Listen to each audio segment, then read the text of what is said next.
To get excellence. आज की इस वीडियो में हम सॉल्व करने वाले हैं प्रीवियस ईयर्स के क्वेश्चंस जो गेट के अंदर 2017 में पूछे गए थे इलेक्ट्रॉनिक्स एंड कम्युनिकेशन के अंदर, और जो सब्जेक्ट है वो इंजीनियरिंग मैथमेटिक्स के अंदर जो पूछे गए थे क्वेश्चन। तो चलिए देख लेते हैं फर्स्ट क्वेश्चन कौन सा था। फर्स्ट क्वेश्चन था, consider the following statement about linear dependence of the real valued function y1 equals to 1, y2 equals to x and y3 equals to x square over the field of real numbers। First दे रखा है y1 y2 and y3 are linearly independent on -1 to 0। Range दे रखा है -1 से less than equals to x और x should be less than equals to 0। Similarly हमारे पास सेकंड ऑप्शन दे रखा है y1 y2 and y3 are linearly dependent. तो पहले के अंदर जो ऑप्शन है वो है हमारे पास लीनियरली इंडिपेंडेंट और दूसरे के अंदर है हमारे पास लीनियरली डिपेंडेंट। तो थर्ड ऑप्शन देख लेते हैं। थर्ड क्या दे रखा है y1 y2 and y3 are linearly independent. ये देखा linearly independent over the range 0 to 1 and y1 y2 and y3 are linearly dependent on -1 to 0। तो चलिए इसको देख लेते हैं। सबसे पहले पूछा है कि विच one of the following is correct. तो इसके अंदर तीन ऑप्शंस दे रखे हैं। चौथा ऑप्शन के अंदर 1 एंड 4 था, तो यहाँ पे देख लेते हैं। Both 1 and 3 are correct, second and fourth are correct, third and fourth are correct और first and fourth are correct. तो हम इसको सॉल्व करने के लिए रॉन्शियन मेथड का यूज़ करेंगे। रॉन्शियन मेथड क्या कहता है कि अगर किसी भी मैट्रिक्स का डिटर्मिनेंट, वो मैट्रिक्स अभी मैं लिखूंगा, उसका डिटर्मिनेंट अगर 0 हो जाता है तो वो लीनियरली डिपेंडेंट होते हैं, और अगर मैट्रिक्स उसका डिटर्मिनेंट 0 नहीं होता तो वो लीनियरली इंडिपेंडेंट होते हैं। तो चलिए रॉन्शियन मैट्रिक्स लिखने के लिए मैं इसको W से रिप्रेजेंट करता हूँ। ये हमारा रॉन्शियन मैट्रिक्स इस टाइप से डिपेंड होता है f1x, या इसको हम ऐसे लिख सकते हैं y से। तो y लिख देते हैं। सपोज y हमारे पास, क्योंकि हमारे पास इनपुट में दिया हुआ है, तो यहाँ लिख दिया y1 y2 y3 और इसका differentiation y1 dash y2 dash and y3 dash, then y1 double dash y2 double dash and y3 double dash. Double dash का मतलब होता है double differentiation of function y1। Similarly y2 के लिए भी और y3 के लिए भी। तो हमें y1 y2 y3 क्या दे रखा है यहाँ पे लिख लेते हैं। हमारे पास जो y1 दे रखा है यहाँ पे देखिए, y1 equals to 1 and y2 equals to x and y3 equals to दे रखा है हमारे पास x स्क्वायर। तो इसका हम इस रॉन्शियन मैट्रिक्स में इस वैल्यू को रखते हैं और फिर इसको सॉल्व करते हैं। तो ये देखिए क्या आएगा।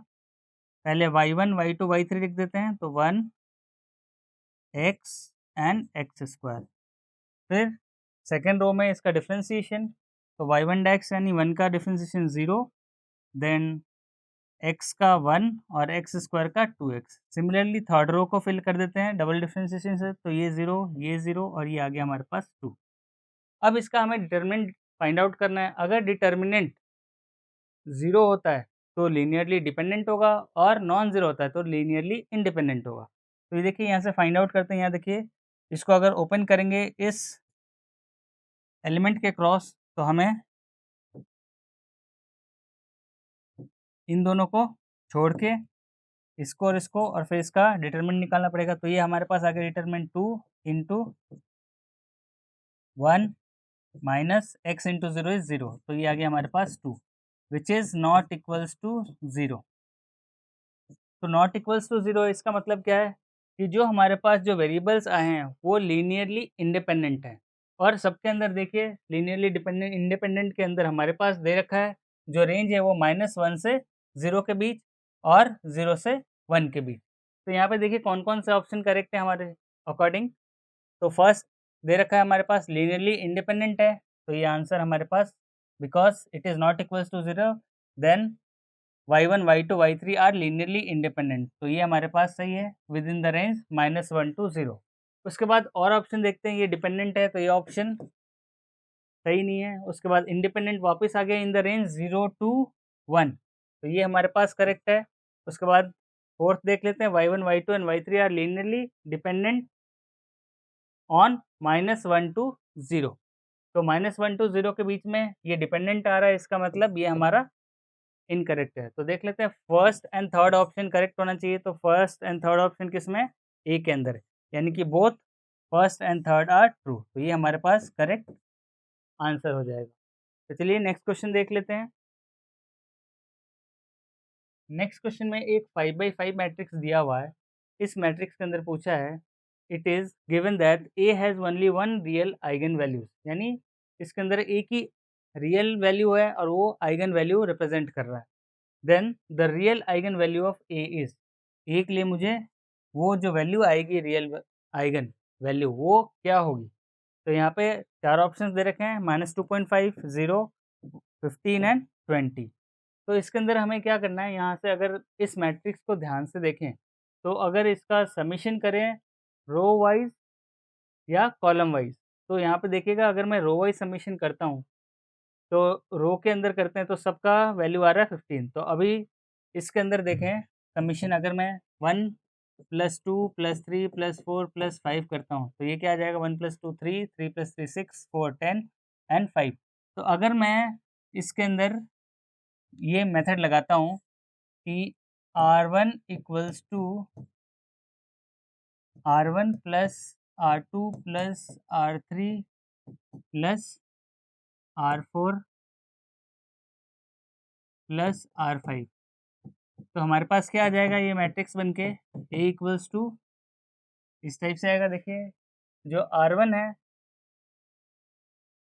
वो हमारे पास फर्स्ट वाला रो है, तो सब क्या हो जाएंगे हमारे पास R1 15 15 15, और सिमिलरली यहाँ पे देखिए ये भी 15 हो जाएगा, यहाँ भी 15 हो जाएगा, यहाँ भी 15, यहाँ 15, यहाँ 15, और बाकी as it is.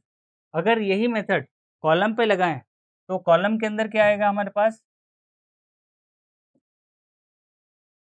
C1 = C1 + C2 + C3 + C4 + C5। तो हमारे पास कॉलम क्या आएगा, मैं इसको रीराइट करता हूँ कॉलम के अकॉर्डिंग। तो ये ए मैट्रिक्स है वो हमारे पास आ जाएगा 15, बाकी एज इट इज़ 2 3 4 5, 2 3 4 5, फिर ये आ जाएगा 15, 1 2 3 4, फिर ये आ जाएगा 15 यहाँ पे, फिर आएगा 5 1 2 3, 5 1 2 3, फिर ये आया 15, देन 4 5 1 2, 4 5 1 2, देन ये आया 15 and it will give 3 4 5 and 1, 3 4 5 and 1। तो ये हमारे पास मैट्रिक्स है।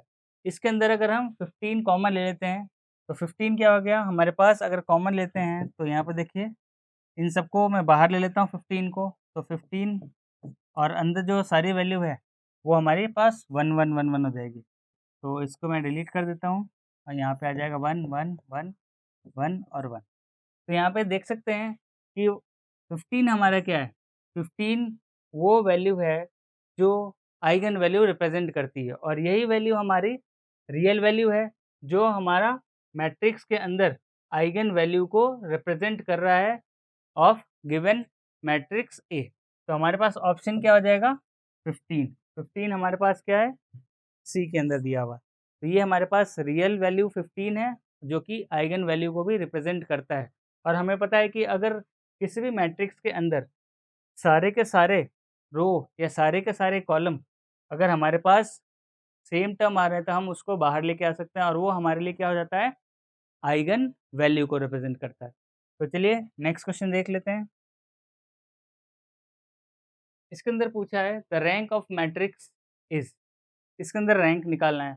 तो रैंक निकालने के लिए हमारे पास दो तरीके हैं, आइदर या तो मैं डायरेक्टली डिटर्मिनेंट को ज़ीरो करके चेक कर लूँ, अगर डिटर्मिनेंट ज़ीरो आता है तो रैंक हमेशा उस मैट्रिक्स के हायर ऑर्डर से कम होता है। यानी कि अगर ये हमारे पास 3x3 का मैट्रिक्स है तो इसका ऑर्डर हमारे पास अभी 3 है। तो लेकिन अगर मुझे निकालना क्या है, रैंक ऑफ मैट्रिक्स, तो रैंक ऑफ मैट्रिक्स हमेशा अगर मैं कंडीशन देखूँ should be less than equals to 3, maximum 3 हो सकता है या फिर उससे कम होगा। बट 3 वाली कंडीशन को चेक करने के लिए हमें क्या करना पड़ेगा, इसका डिटरमिनेंट निकालना पड़ेगा। अगर डिटरमिनेंट 0 आता है तो रैंक 3 से कम होगा, और उसके बाद भी वापस सब मैट्रिक्स निकालेंगे, सब मैट्रिक्स के अंदर का डिटरमिनेंट निकालेंगे, अगर वो भी 0 होता है तो फिर रैंक 2 से कम होगा। उसके बाद अगर फाइनल एक एलिमेंट बचता है, वो अगर नॉन ज़ीरो है तो हमारा रैंक हो जाएगा 1। बट हमें इसके अंदर सॉल्व करना है, तो सॉल्व करने के अंदर या तो मैं डिटरमिनेंट मेथड करूँ या फिर रो और कॉलम वाइज़ कन्वर्जन करके करूँ। तो चलिए मैं row and column wise conversion करके करता हूँ यहाँ पे। तो यहाँ पे देखिए, यहाँ पे ध्यान से, ये है हमारे पास R1, ये R2 और ये R3। तो अगर मैं यहाँ पे देखिए, इसको अगर ध्यान से देखते हैं तो ये 10 है और ये 6, 10 और 6, तो ये 2 नंबर सेम है, यहाँ भी 2 नंबर सेम है, और ये अलग है और ये अलग है। सेम का मतलब यहाँ 6, 6 है और यहाँ 10, 10 है। तो अगर मैं इसमें कुछ रिलेशन निकाल पाऊँ ताकि ये रो को मैं ज़ीरो कर पाऊँ, उसके बाद हम फाइनली डिटरमिनेंट निकालें, तो हमारे लिए आसान हो जाएगा। तो चलिए इसके लिए मैं यहाँ पे क्या अप्लाई कर रहा हूँ, R3 जो है उसको मैं लिख देता हूँ 5/3 into R1। R3 tends to 5/3 of R1। First condition ये लगा देते हैं, तो ये क्या हो जाएगा हमारे पास, देखिए 5, 10 और 10 एज इट इज़, फिर 1, 0 और 2। अब देखिए थर्ड वाले के अंदर हमने चेंज कर दिया 5/3 टाइम्स ऑफ R1, तो 5/3 करेंगे तो ये क्या हो जाएगा हमारे पास, 5 आ जाएगा। उसके बाद 5/3 करेंगे तो 5 इंटू 6 डिवाइडेड बाई 3, तो ये आ जाएगा 10, और यहाँ पे वापस सेम 10 आ जाएगा। तो यहाँ पे देखिए, ये R1 और R3 है, वो दोनों सेम एलिमेंट है, तो अब हम यहाँ पे अप्लाई कर सकते हैं R1 या R3 tends to R3 minus R1। तो R3 को हम क्या कर रहे हैं, R3 minus R1, minus R1 से सब्सट्रैक्ट कर रहे हैं। तो यहाँ पे देखिए, ये जो मैट्रिक्स आएगा फाइनली हमारे पास M मैट्रिक्स, वो आ जाएगा 5, 10, 10, 1, 0, 2, और ये हमारे पास 0, 0, 0 है। तो एक रो पूरा का पूरा 0 हो गया, इसका मतलब रैंक अगर हम निकालते हैं तो रैंक कभी भी इसका हाईएस्ट ऑर्डर यानी कि 3 नहीं आएगा। तो अब मुझे non zero element find out करना है, तो यहाँ पे देखिए, इसके अंदर नॉन ज़ीरो एलिमेंट हमारे पास कितने रो में है, 1 और 2, R1 में और R2 में। R3 के अंदर तो क्या हो गया, पूरा 0 हो गया। तो रैंक ऑफ मैट्रिक्स क्या हो जाएगा, rank of given matrix equals to 2, क्योंकि 2 हमारे पास नॉन ज़ीरो रोज़ हैं आफ्टर कन्वर्जन। तो चलिए इसका आंसर हो जाएगा 2। तो चलिए नेक्स्ट क्वेश्चन देख लेते हैं। नेक्स्ट क्वेश्चन है, starting with x equals to 1, the solution of the equation x cube plus x equals to 1 after 2 iterations of Newton Raphson's method up to 2 decimal places is. यानी हमें Newton Raphson's method लेना है, इसके अंदर बोला है 2 iterations, 2 iteration कराने हैं। तो हमारे पास एक स्टार्टिंग वैल्यू दे रखी है विथ x इक्वल्स टू 1। तो स्टार्टिंग वैल्यू को हम अज्यूम कर लेते हैं कि x 0 इक्वल्स टू 1 दे रखा है, और उसके बाद द सॉल्यूशन ऑफ इक्वेशन, और जो हम fx ले रहे हैं fx इक्वल्स टू, इसको इधर लेके जाते हैं तो आ जाएगा x cube plus x minus 1। तो इसको लिख देते हैं x cube plus x minus 1।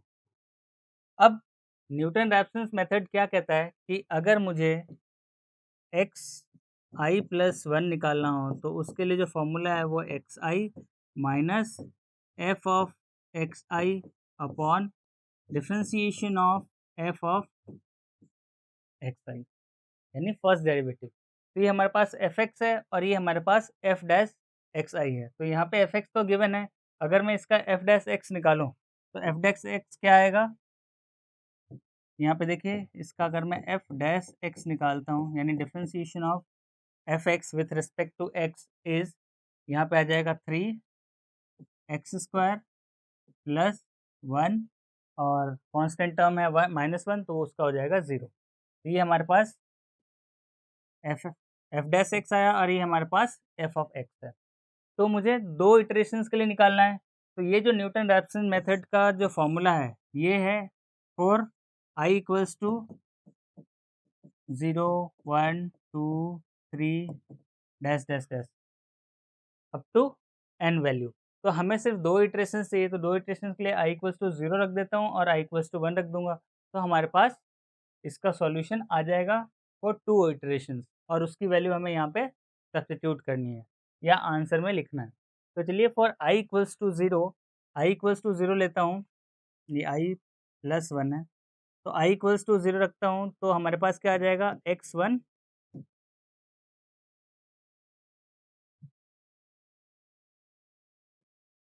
ये हमारे पास आ गया x1 equals to x0 minus f of x0 upon f dash x0।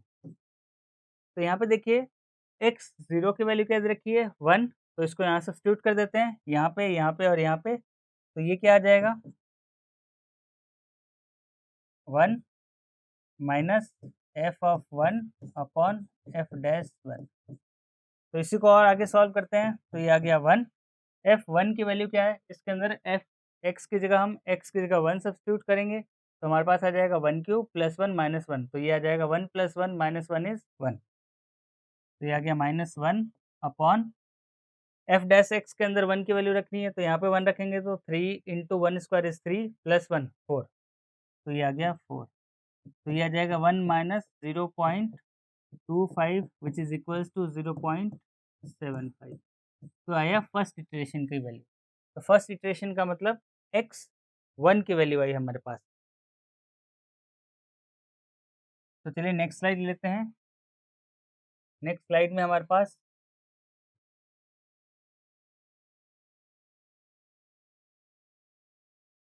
x1 की वैल्यू आ गई 0.75। अब लेते हैं सेकेंड इटरेशन यानी फॉर i इक्वल्स टू 1 के लिए। तो x की वैल्यू क्या आ जाएगी 2 equals to x1 plus formula है माइनस के अंदर minus f of x1 upon f dash of x1। तो हमें एफ ऑफ x1 निकालना है और एफ ऑफ x1 का डिफ्रेंशिएशन। तो ये देखिए हमारे पास सिंपल सी वैल्यू वही रखनी है। x1 की वैल्यू हमारे पास आ गई 0.75 minus f of 0.75 upon f dash 0.75। अब इसको फंक्शन f के अंदर सब्स्टिट्यूट करेंगे और fx के अंदर सब्स्टिट्यूट करेंगे। तो दोनों को सब्स्टिट्यूट करके और हमें सॉल्व करना है। तो दोनों को सब्स्टिट्यूट करके और सॉल्व करने के पास जो हमारे पास आंसर आएगा वो आ रहा है 0.69। इस वैल्यू को f 0.75 यहाँ पे रखेंगे 0.75, तो 0.75 का क्यूब प्लस 0.75 माइनस 1 fx आ जाएगा और फिर एफ डैश एक्स के अंदर 3 इंटू 0.75 स्क्वायर प्लस 1, तो वो हमारे पास आ जाएगा एफ डैश 0.75। और इन दोनों को इस फॉर्मूले में रखेंगे तो यहाँ पे हमारे पास आ जाएगा 0.69। तो इसका जो करेक्ट आंसर आ जाएगा वो हमारे पास आ जाएगा 0.69 अप टू 2 डेसिमल प्लेसेस। तो नेक्स्ट क्वेश्चन देख लेते हैं। नेक्स्ट क्वेश्चन क्या कह रहा है कि let f x equals to e to the power x plus x square for real x from amongst the following choose the Taylor series approximation of fx around x equals to 0 which includes all power of x less than equals to 3। और उसके बाद हमारे पास 4 option दे रखे हैं। पहला दे रखा है 1 plus x square plus x cube, दूसरा दे रखा है 1 plus x plus 3/2 x square plus x cube, तीसरा दे रखा है 1 plus x plus 3/2 x square plus 7/6 x cube, चौथा दे रखा है 1 plus x plus 3 x square plus 7 x cube. यानी इन 4 ऑप्शन में से हमें इस फंक्शन का real value according to Taylor series हमें एक्सपेंड करना है और उसकी जो पावर लिमिट रखनी है वो लेस देन इक्वल्स टू 3, क्योंकि हम ऑप्शन में भी देख सकते हैं सब 3 के आसपास ही दिया हुआ है कि क्वेश्चन के अकॉर्डिंग हमारे पास ऑप्शन दिया हुआ है। तो अब हमारे पास फंक्शन है वो इस टाइप से दिया हुआ है e⁻x प्लस एक्स स्क्वायर। और अगर टेलर सीरीज़ की बात करें तो टेलर सीरीज़ के अंदर अगर इसका एक्सपेंशन देखते हैं,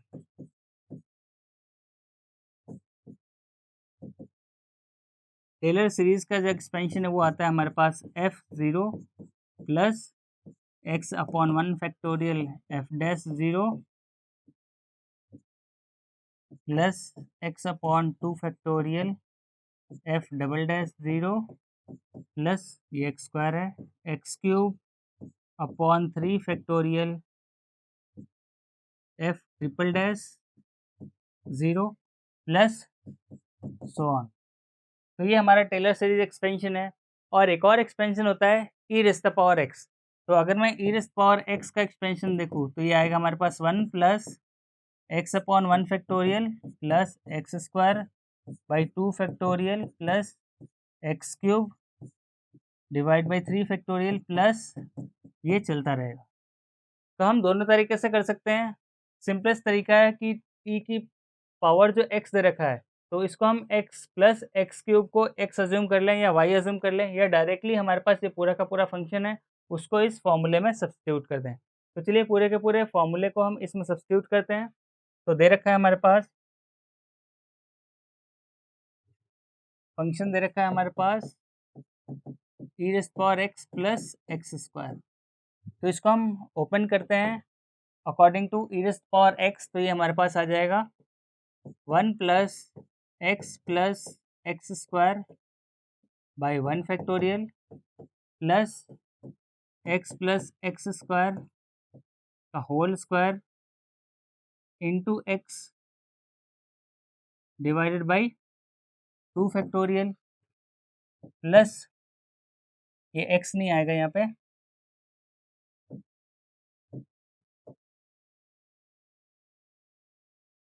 तो ये आ गया हमारे पास 2 फैक्टोरियल। और सिमिलरली जो थर्ड है वो है एक्स प्लस एक्स स्क्वायर का cube divided by 3 factorial plus higher order भी आएंगे, बट हायर ऑर्डर हमें लेना नहीं है क्योंकि हमें दे रखा है कि एक्स की जो पावर है वो power should be less then और इक्वल्स टू 3 तक आनी चाहिए। तो अगर 4 लूँ 5 लूँ तो उससे कोई मतलब नहीं, क्योंकि हमें लेस देन 3 तक ही सॉल्यूशन करना है।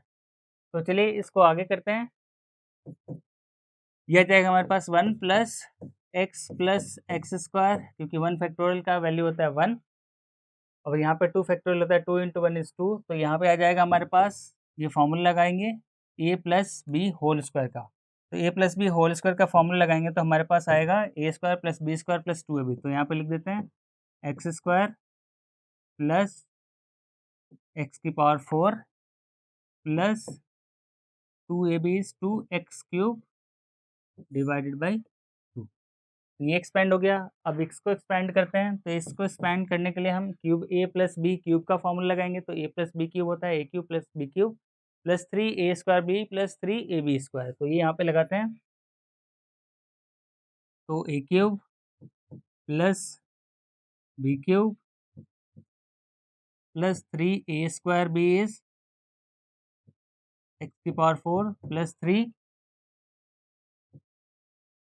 ab square is x into x power 4 that is equal to x की पावर 5। तो यहाँ पे लिख देते हैं हम directly x power 5 divide by 3 factorial is 6 plus dash dash dash. अब आगे हमें एक्स की पावर 3 तक ही चाहिए, तो इसको आगे सॉल्व करने की ज़रूरत नहीं है, क्योंकि यहाँ पे देख सकते हैं एक्स की पावर 3 यहाँ पे आ रहा है, उसके बाद सारे हायर पावर्स आ रहे हैं। तो सारे हायर पावर्स को निगलेक्ट करेंगे हम यहाँ पे, तो हायर पावर को यहाँ पे मैं कैंसिल कर देता हूँ। तो हायर पावर देखिए यहाँ पे क्या है, हमारे पास x4 आ रहा है, फिर x6 आ रहा है, x4 आ रहा है, x5 आ रहा है, और इसके अलावा बाकी सारे हम इंक्लूड करेंगे। तो बाकी सारे इंक्लूड कर लेते हैं। तो ये देखिए हमारे पास क्या आ रहा है, 1 plus x square by 2 plus ये आ रहा है हमारे पास 2/2 that is x cube plus ये आ रहा है एक्स क्यूब बाई 6। अब इसको सॉल्व कर लेते हैं। तो ये आ रहा है हमारे पास 1 + x + 3/2 एक्स स्क्वायर। इसको सॉल्व किया हमने सेम पावर को, तो x² + x²/2 is 3/2 x square plus x³ इसका एलसीएम लेंगे तो 7/6 x³।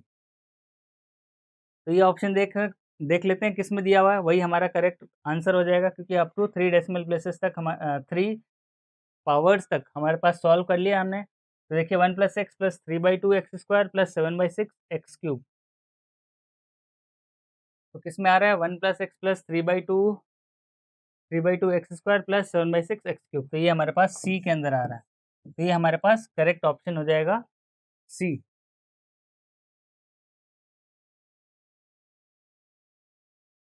तो चलिए एक और क्वेश्चन देख लेते हैं। ये जो क्वेश्चन दिया हुआ है, which one of the following is general solution of the first order differential equation. First order differential equation से क्वेश्चन दिया हुआ है। तो इसके अंदर देखते हैं dy/dx equals to x + y - 1 whole square where x, y are real.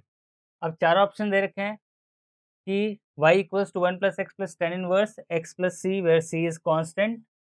Second दे रखा है y equals to 1 + x + tan x + c where c is constant, and c option में दे रखा 1 - x tan inverse x + c where c is constant, and fourth दे रखा y equals to 1 - x plus tan x + c where c is constant। तो इसके अंदर हमें इस डिफरेंशियल इक्वेशन को सॉल्व करके y की वैल्यू निकालनी है। तो y की वैल्यू निकालने के लिए हम क्या करेंगे, यहाँ पे सब्स्टिट्यूशन मेथड का यूज़ लेंगे, क्योंकि हमारे पास देखिए दो वेरिएबल्स हैं और दोनों के अंदर x और y दे रखे हैं। तो इसको सॉल्व करने के लिए देखिए हमारे पास एक्सप्रेशन क्या दे रखा है, dy/dx equals to x + y - 1 square. तो ये अलग-अलग वेरिएबल है और हमारे पास dy/dx को सॉल्व करना है। तो इसको हम अज्यूम कर लेते हैं कि let this part, let x + y - 1 equals to t। इसको t लेते हैं और डिफरेंशिएट करते हैं विथ रिस्पेक्ट टू x। तो ये हो जाएगा 1, ये हो जाएगा dy/dx, ये आ जाएगा constant term 0 equals to dt/dx। तो जो dy/dx था, अब हमारे पास उसको कन्वर्ट कर दिया हमने dt/dx के अंदर, यानी हमने वेरिएबल को सेपरेट करने के लिए अलग-अलग वेरिएबल्स को हमने कांस्टेंट माना और उसका फिर डिफरेंशिएशन किया। तो देखिए dy/dx की जगह हम dt/dx में सॉल्व करेंगे और फिर उसको लास्ट में जाके t की वैल्यू सब्स्टिट्यूट कर देंगे। तो इसे बोलते हैं वेरिएबल सेपरेबल फॉर्म के फॉर्म में। तो चलिए ये देखिए dy/dt को क्या dy/dx को क्या लिख सकता हूँ मैं, dt/dx -1। तो इसको अब यहाँ सब्स्टिट्यूट करते हैं। तो ये हमने अज्यूम किया था। तो चलिए इसके अंदर dy/dx लिखते हैं। तो dy/dx की जगह लिख सकते हैं dt/dx -1 इक्वल्स टू, ये पूरा क्या हो जाएगा, ये इसको हमने क्या अज्यूम कर लिया, t। तो इसको लिख सकते हैं t², या इसको और लिख सकते हैं dt/dx इक्वल्स टू t² + 1। अब इसको अलग-अलग वेरिएबल्स के अकॉर्डिंग अरेंज कर देते हैं। तो dt/t² + 1 equals to dx। t² + 1 को नीचे लेके आ गए, dx को उधर लेके आ गए। अब इसका हम इंटीग्रेशन करते हैं। तो इंटीग्रेशन करेंगे तो हमारे पास t के फॉर्म में आ जाएगा। तो ये देखिए dt/t² + 1 का डिफरेंशिएशन होता है हमारे पास, वो tan inverse t equals to x, dx का इंटीग्रेशन हमारे पास आएगा